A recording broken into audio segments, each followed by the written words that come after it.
Welcome back, my people. I hope you guys are doing great. Thank you so much for being here. I truly appreciate you all.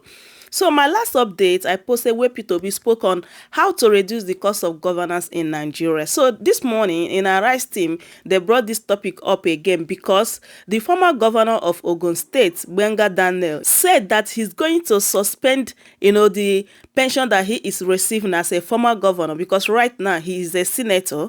And the interesting part of this discussion is that they listed, the names of the governor, the former governors that are senators now, that are still receiving their pension as a former governor, receiving salary as well as allowances as a senator. Chai, my people, we have too many greedy and selfish politicians in Nigeria. Like, how can someone be receiving pension as a former governor and then receiving salary as well as allowances as a senator? But the interesting part here is that the Arise team listed the names of the governors, like the former governors that are senators now, that are still receiving pension as a former governor, as well as a salary and allowances as a senator. My people, you guys really need to watch this, like Rufai as well as Dr. Ruben Abad. Give them like Wotowoto. This is really interesting, honestly. Right now, we know who is who. We know the, kind of, greedy politicians. We even know their names. My people,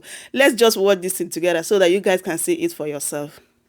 Senator representing Ogun East, Gbenga Daniel, in a memo that went viral on Thursday, asked that his pension as a former governor of the state be stopped. The senator, who was elected in February to represent Ogun East in the Red Chamber of the 10th National Assembly, in the memo which he posted on Twitter, said good conscience informed his decision to have his monthly payment suspended.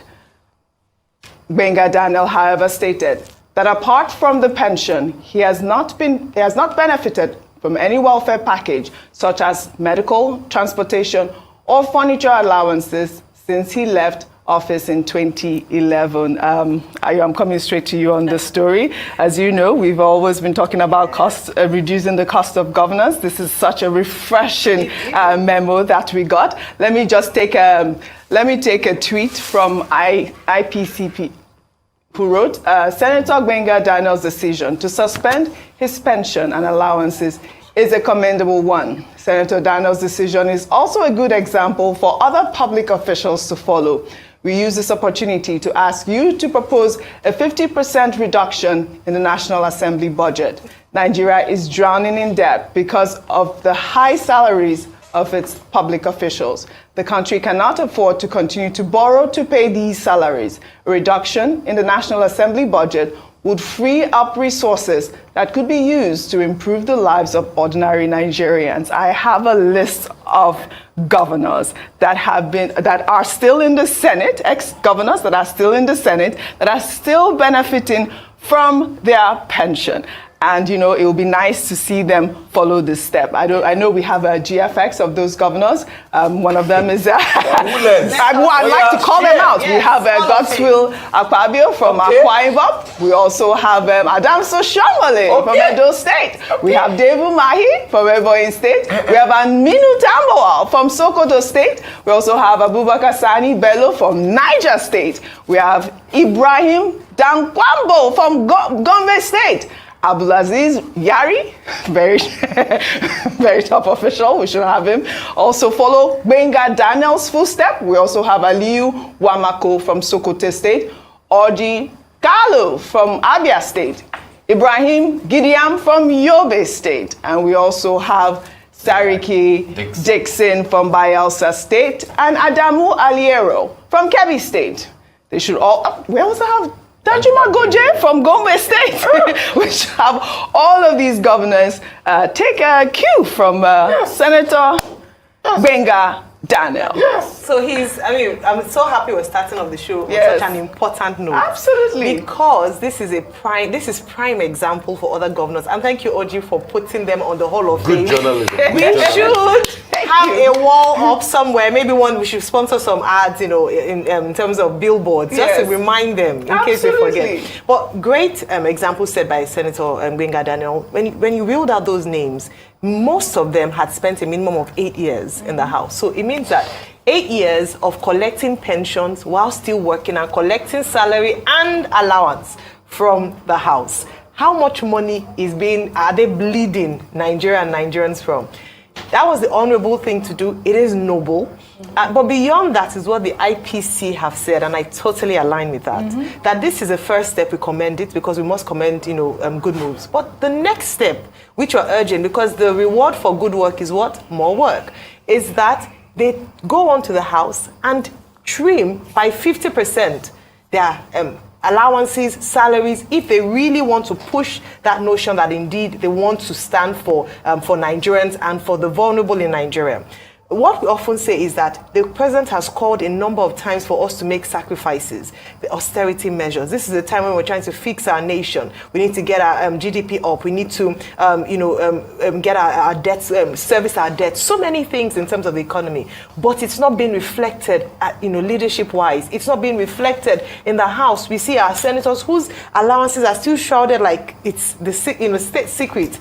But they often say, oh, get the FOI, get our allowances. What we're asking for them to do is to take the higher road, be honorable. Can you propose a bill to slash salaries and allowances, even if it's a pay cut for a while? That would be what we praise from today onwards. But thank you very much, Senator Gbenga Daniel. We look forward to more announcements in the coming days. Yes, refreshing story. Rufai. I mean, very good. Kudos to you, Ogidiomo. Otumba Gbenga Danieli. Yes. Thank you so much, Ogidiomo, for doing that. I mean, we have to lead the way.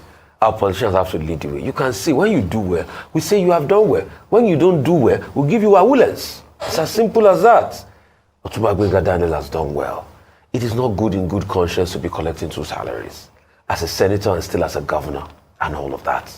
It is not nice. At a time where we are saying cut down the cost. And the other governors that have been mentioned, please, do the needful.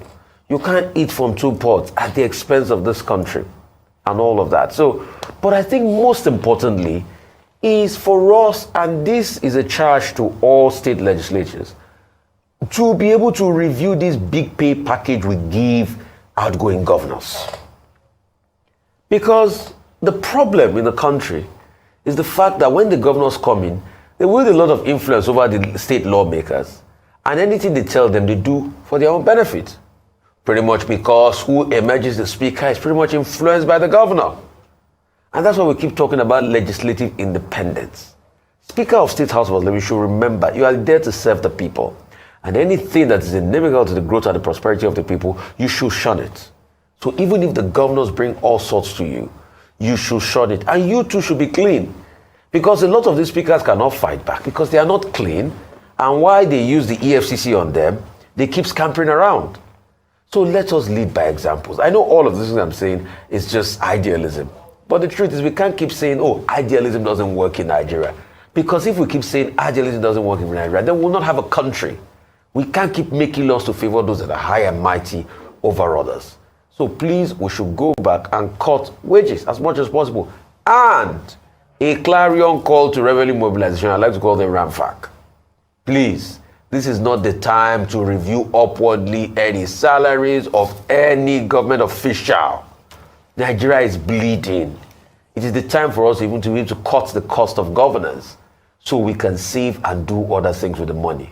And most importantly, raise revenue for the country. So there's a lot that needs to be done. Well said. Dr. There's a historical background to this. In 2019, Zamfara State, the House of Assembly, they had decided to pass a piece of legislation cancelling pensions for former governors. As at that time, Zamfara State had about 3 former governors. And it was gulping over 700 million per annum, or perhaps even more, to maintain governors. That same 2019, SERAP, the NGO, the Social and Economic Rights Accountability Project, decided to go to court to ask for an order of mandamus to compel the Attorney General, Malami Essien, who was Attorney General then, to take action against pension laws by interrogating the legality of state pensions laws, because those state pensions laws had created an avenue to continue to feed fat on the resources of states and the federal government of Nigeria at the expense of ordinary people. In states where they don't pay salaries for 5-6 months or a whole year, where pensioners are not paid, where money is being wasted, then you have a man, because he has been governor, he will be collecting money for life. In some of the laws, or state pensions laws, once you stop being governor, you are entitled to a house in Abuja, you are entitled to a house in any part of Nigeria of your choice. You are given cooks, you are given vehicles, you are given medicals, your vehicles are changed almost on a 6-monthly basis.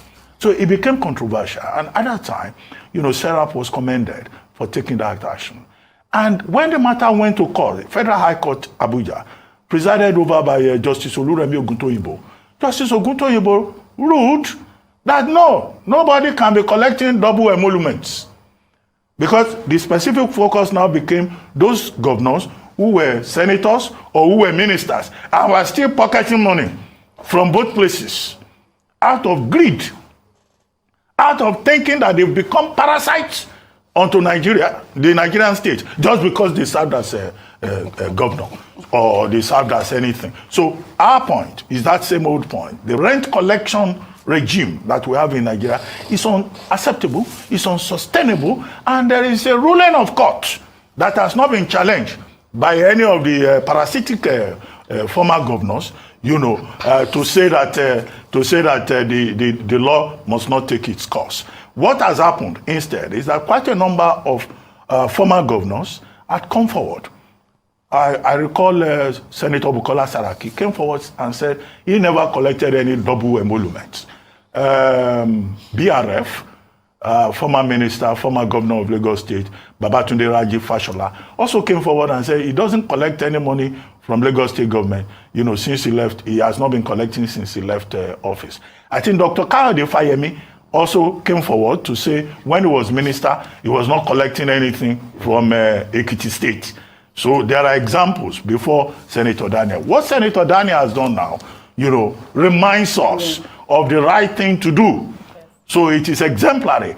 And we hope that all those gluttonous former governors and former senators who may still be collecting double emoluments will follow this good example and moderate their greed. And remember that when you are made governor or minister, the purpose is for you to serve. It's not for you to settle survival problems or challenges of your family from generation to generation. All right, I rest my case. Generation to generation. All right. So my people, I hope you guys enjoyed the discussion from our RISE team. I would love to hear your thoughts in the comment section as well. And if today is your first time, please don't forget to subscribe to my channel, like this video, share it as well. I'm going to see you guys in my next update. Thanks so much for watching. Bye for now.